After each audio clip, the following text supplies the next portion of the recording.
Hello అండి, అందరూ ఎలా ఉన్నారు? ఈరోజైతే జస్ట్ పెరుగుతోటి దోశలు ఏ విధంగా చేసినా అనేది చూడండి. నిజంగా చాలా బాగుంటాయండి. అసలు స్పాంజీ లాగా అయితే ఉంటాయి. అసలు గట్టిగా కానే కావు. మీకు అనుకోవచ్చు బియ్యం పిండితోటి చేసే దోశలు గట్టిగా అవుతాయి అని అనుకోవచ్చండి. అస్సలు గట్టిగా కానే కావు. డే అంతా స్పాంజీ లాగా అయితే ఉంటాయి. మరి నేను చట్నీ ఏ విధంగా చేసినా అనేది చట్నీ కూడా చాలా చాలా బాగుంటుంది. ఇక్కడైతే దోశ అయితే తినైతే చూస్తున్నా, టేస్ట్ అయితే చాలా బాగుందండి. మరి చుక్క నూనె వేయకుండా స్పాంజీ దోశలు, పెరుగు దోశలు ఏ విధంగా వేయాలనేది వీడియో అయితే చూసేయండి. ఫస్ట్ అయితే ఇక్కడ కొన్ని రేషన్ బియ్యం అయితే తీసుకున్నా, అంటే 2 గ్లాసుల రేషన్ బియ్యం అయితే తీసుకున్న తర్వాత ఇందులో ఒక చెంబు నీళ్ళు పోసుకొని శుభ్రంగా అయితే కడుక్కోవాలి. రేషన్ బియ్యంలో దుమ్ము ఎక్కువగా ఉంటుంది కాబట్టి 1కి 2 సార్లు ఇంకా ఈ విధంగా శుభ్రంగా అయితే కడుక్కోవాలి. అప్పటికప్పుడు ఈ దోశలు అయితే వేసుకోవచ్చండి. నిజంగా చాలా చాలా బాగుంటాయి. ఇంక ఈ వాటర్ని అయితే కిందికైతే వంపేసుకోవాలి. ఇంకా వంపేసుకున్న తర్వాత ఇంకో చెంబు నీళ్ళు పోసుకొని ఒక హాఫ్ అన్ అవర్ అయితే నానబెట్టుకోవాలి మూత పెట్టి. చూడండి, హాఫ్ అన్ అవర్ తర్వాత చూడండి మంచిగా అయితే నాన్నే కదా బియ్యం అయితే. ఇంక ఇప్పుడు నాన్నే కదా, ఇప్పుడు ఈ బియ్యాన్ని ఒక మిక్సీ జార్ అయితే తీసుకోవాలి. ఒక మిక్సీ జార్ తీసుకున్న తర్వాత ఈ బియ్యాన్ని కొన్ని వేసుకొని ఇంకా మిక్సీ అయితే పట్టుకోవాలి. నేనైతే ఇక్కడ పెద్ద మిక్సీ జార్ అయితే తీసుకున్నా, అన్నీ ఒకేసారి అయితే మిక్సీ అయితే పట్టుకున్నా. ఇంక ఇప్పుడు ఇందులో అల్లం ముక్కలు అయితే వేసుకోవచ్చు, కానీ నేనైతే ఏం వేసుకుంటలేను, జస్ట్ పెరుగు బియ్యం మాత్రమే వేసుకుంటున్నా. ఇక్కడ పుల్లటి పెరుగు అయితే వేసుకోవాలి. పుల్లటి పెరుగు అయితే దోశలు అయితే చాలా చాలా స్పాంజీ లాగా అయితే ఉంటాయండి. ఇంక ఇక్కడ పెరుగు వేసిన గిన్నెలో కొన్ని వాటర్ వేసుకొని గిన్నె కడుక్కొని ఇంకొన్ని నీళ్ళు అయితే పోసుకోవాలి. ఒక గ్లాసు నీళ్ళు పోసుకున్న తర్వాత ఇంక ఇప్పుడు మిక్సీ అయితే పట్టుకోవాలండి. మెత్తగా మిక్సీ అయితే పట్టుకోవాలి మూత పెట్టుకొని. ఇక చూడండి, పిండి అయితే ఇంకా ఈ విధంగా మిక్సీ అయితే పట్టుకోవాలి. పట్టుకున్నదంతా ఒక గిన్నెలోకి అయితే తీసుకోవాలి. ఇంకా ఇక్కడైతే అన్ని రకాల వెజిటేబుల్స్ అయితే వేసుకొని చేసుకోవచ్చండి. నేను ఇక్కడ జస్ట్ ప్లెయిన్గానే వేసుకుంటున్నా. ఇంకా అందుకోసమనే ఇక్కడైతే కొంచెం 1 స్పూను ఉప్పు అయితే వేసుకుంటున్నా. తర్వాత ఒక హాఫ్ స్పూను వంట సోడా అయితే యాడ్ చేసుకోవాలి. కంపల్సరీ వంట సోడా అయితే యాడ్ చేసుకోవాలి. వంట సోడా వేసుకుంటేనే దోశలు అయితే మంచిగా పొంగుతూ మంచిగా స్పాంజీ లాగా అయితే ఉంటాయి. ఇంకా ఉప్పు వంట సోడా ఇవన్నీ కలిసేటట్లయితే ఒకసారి గంటెతోటైతే ఇంక ఈ విధంగా అయితే కలుపుకోవాలి. పిండి చూసినా ఈ విధంగా అయితే ప్రిపేర్ చేసి పెట్టుకోవాలండి. ఇంక ఇప్పుడు వాటర్ అయితే అస్సలు వేయొద్దండి, పిండి ఇట్లనే పెట్టుకోవాలి. దీన్ని ఒక 5-10 నిమిషాలు అయితే పక్కనైతే పెట్టుకుందాము. ఫస్ట్ అయితే నేను చట్నీ అయితే వేసుకుంటున్నా. ఇంకొక స్టవ్ అయితే ఆన్ చేసుకొని ఒక బాండి అయితే పెట్టుకున్నా. బాండి పెట్టుకున్న తర్వాత 1 స్పూన్ ఆయిల్ అయితే వేసుకోవాలి. ఆయిల్ వేడెక్కిన తర్వాత కొంచెం కరివేపాకు వేసుకోవాలి. తర్వాత ఎండుమిరపకాయలు ఒక 3-4 తీసుకోవాలి. ఇక్కడ కారానికి తగ్గట్లు మిరపకాయలు అయితే తీసుకోవాలి. ఇంకా తీసుకున్న తర్వాత గంటెతోటైతే ఒకసారి అయితే కలుపుకోవాలి. కరివేపాకు ఎండుమిరపకాయలు 2 ఫ్రై అవ్వాలి. జస్ట్ ఒక 1 or 2 మినిట్స్ ఉంచుకుంటే మంచిగా 2 అయితే ఫ్రై అయిపోతాయి. తర్వాత ఒక పెద్ద సైజు ఉల్లిగడ్డ తీసుకొని ఇంకా ఈ విధంగా పెద్ద ముక్కల్లో అయితే కట్ చేసుకోవాలి. ఇంకా కట్ చేసుకున్న తర్వాత ఇప్పుడైతే ఒకసారి అయితే కలుపుకోవాలండి. ఇది రెడ్ చట్నీ నిజంగా చాలా చాలా బాగుంటుందండి. ఎప్పుడైనా మనము పల్లీ చట్నీ చేసుకుంటాం కదా, నార్మల్గా ఇడ్లీలకు దోశలకు చట్నీ పల్లీ చట్నీ చేసుకుంటాము. నేనైతే ఎక్కువగా ఇట్లా పల్లీ చట్నీ చేసుకునేదాన్ని. ఇంక ఇప్పుడైతే రెడ్ చట్నీ చాలా బాగుంటుంది అనేసి నేనైతే ఈ చట్నీ అయితే ప్రిపేర్ చేస్తున్నా.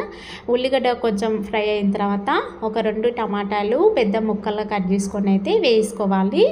ఇంకా వేసుకున్న తర్వాత ఒకసారి అయితే కలుపుకోవాలి. ఈ విధంగా ఈ చట్నీ నిజంగా చాలా చాలా బాగుంటుందండి. ఎప్పుడు పల్లీ చట్నీ కాకుండా ఈ విధంగా ఈ చట్నీ కూడా చేసుకోండి, చాలా బాగుంటుంది. అసలు పల్లీ చట్నీ అయితే మర్చిపోతారు, అంత టేస్ట్ ఉంటుంది. ఇంక ఇదైతే మగ్గిపోయింది కదా, మగ్గిన తర్వాత కొంచెం పసుపు అయితే వేసుకోవాలి. ముందే పసుపు వేసుకుంటే పసుపు అనేది ఉడకనివ్వదు తొందరగా, అందుకోసమని కొంచెం మగ్గిన తర్వాత కొంచెం పసుపు అయితే వేసుకోవాలి. ఒక హాఫ్ స్పూన్ వేసుకుంటే సరిపోతుంది. ఇంకా తర్వాత ఒకసారి అయితే ఈ విధంగా కలిపి ఒక 2 మినిట్స్ అయితే మగ్గించుకోవాలండి. ఇంకా చూసిండే ఇప్పుడైతే మగ్గిపోయినాయి మంచిగా. ఇప్పుడు స్టవ్ బంద్ చేసి ఇంకా కిందికి అయితే దించుకోవాలి. ఇంకా ఇది పూర్తిగా చల్లారాలి. ఇంకా ఇది పూర్తిగా చల్లారిన తర్వాత ఇప్పుడు మిక్సీ జార్లో అయితే ఇంకా మిక్సీ అయితే పట్టుకుంటున్నా. ఇదంతా మొత్తం మిక్సీలోకి వేసుకున్న తర్వాత ఉప్పు, ఎల్లిపాయలు ఒక 5-6 అయితే వేసుకొని మిక్సీ అయితే పట్టుకోవాలి. కొద్దిగా వాటర్ వేసుకుంటూ ఇంకా మిక్సీ అయితే పట్టుకున్నా చూడండి. ఇంకా మిక్సీ పట్టుకున్నదంతా మనం ముందే ఫ్రై చేసి పెట్టుకున్నాం కదా, ఆ బాండీలోకి అయితే వేసేసుకోవాలి. ఇప్పుడు ఇందులో పోపు పెట్టుకోవచ్చు. పోపు పెట్టుకోకుండా తిన్నా బాగుంటుంది. నేనైతే ఇక్కడ పోపు అయితే ఏం పెట్టాను, ఇంకా ఇట్లనే తింటామండి. నిజంగా టేస్ట్ అయితే చాలా బాగుంటుంది. చట్నీ అయితే ప్రిపేర్ అయింది కదా, ఇంక ఇప్పుడు దోశలు అయితే వేసుకుంటున్నా. ఇక్కడ మనం దోశలు వేసేటప్పుడు పెన్నం అయితే బాగా వేడి చేసుకోవాలి. తర్వాత కొద్దిగా నీళ్లు చిలకరించుకొని బట్టతోటైతే తూర్చుకోవాలి. ఇక్కడ కాటన్ బట్టతోటైతే తూర్చుకోవాలి. తర్వాత దోశ వేసుకునేటప్పుడు మంట అనేది సిమ్లో పెట్టుకొని దోశ వేసుకోవాలండి. ఇదొకటి బాగా గుర్తుపెట్టుకోవాలి. తర్వాత పిండిని ఈ విధంగా పైనంగా పోస్తూ ఇంకా చుట్టూరా అయితే ఈ విధంగా అయితే తిప్పుకోవాలి. చాలా రౌండ్గా అయితే వస్తుంది. చూసిరా ఎంత మంచిగా బబుల్స్ లాగా అయితే వచ్చినాయి కదా. ఇట్లా బబుల్స్ లాగా వస్తేనే దోశ అనేది స్పాంజీ లాగా అయితే ఉంటుంది. తర్వాత మూత పెట్టుకొని జస్ట్ ఒక 1 మినిట్ ఉంచుకున్న తర్వాత చూడండి దోశ అయితే మంచిగా అయితే కుక్ అయిపోయింది. ఇంక ఇప్పుడైతే ఇంకా తీసేసుకోవాలి. ఒక ప్లేట్లకు అయితే తీసేసుకోవాలి. 2 వైపులా కాల్చుకోవచ్చు, కానీ నేనైతే ఇక్కడ ఒక వైపు మాత్రమే కాల్చుకుంటున్నా. తర్వాత రెండవ దోశ కూడా అయితే వేస్తున్నా చూడండి. ఫస్ట్ అయితే టవల్ తోటి నీళ్లు చిలకరించుకొని తూర్చుకోవాలి. తర్వాత మంట సిమ్లో పెట్టుకొని ఇంక ఇప్పుడు దోశ పిండి అయితే వేసుకోవాలండి. మనము గంటె పిండి తీసుకొని పైనంగా పోసుకుంటూ ఉండాలి. పైనంగా పోస్తేనే దోశ అనేది రౌండ్గా అయితే వస్తుంది. ఎక్కడ అక్కడ అటు ఇటు కదలకుండా అయితే పైనంగా అయితే పోసుకోవాలి పిండి. చూసిన మంచిగా బబుల్స్ లాగా అయితే వచ్చినాయి కదా. ఇంక ఇప్పుడు మూత అయితే పెట్టుకోవాలి. జస్ట్ ఒక 1 మినిట్ తర్వాత చూసి మంచిగా అయితే కుక్ అయిపోయింది చూడండి. నిజంగా ఇట్లా వస్తేనే దోశలు చాలా స్పాంజీ లాగా అయితే ఉంటాయండి. ఇంక ఇప్పుడు దీన్ని కూడా అయితే ప్లేట్లకు అయితే తీసుకుంటున్నా. అసలు వీటికి టైం అనేది అసలు ఎక్కువ పట్టదండి. మామూలుగా మనం దోశలు వేసుకోవాలంటే ఒక 3-4 మినిట్స్ అన్న అవుతుంది కదా, కానీ ఈ దోశలకైతే జస్ట్ ఒక దోశకి ఒక 1 or 2 మినిట్స్ అయితే పడుతుంది. నిజంగా అంత ఈజీగా అయితే అయిపోతాయండి. ఎక్కువ శ్రమ లేకుండా దోశలు అయితే వేసుకోవచ్చు. అప్పటికప్పుడు ఈ స్పాంజీ దోశలు అయితే వేసుకోవచ్చు. ఇంకా నీళ్లు చిలకరించుకొని బట్టతోటి తూర్చుకున్న తర్వాత మంట సిమ్లో పెట్టుకొని ఇప్పుడు దోశ అయితే పిండి వేసి వేసుకోవాలి. ఇంకా బబుల్స్ వచ్చిన తర్వాత ఇప్పుడు మూత అయితే పెట్టుకోవాలి. ఇంకా మూత పెట్టుకొని జస్ట్ ఒక 1 మినిట్ తర్వాత మూత వేసి చూసిరా దోశ అనేది మంచిగా అయితే కాలింది. ఇంకా అన్నీ ఇదే విధంగా దోశలు అయితే వేసుకున్నా అండి. ఇంకా చాలా బాగుంటాయి.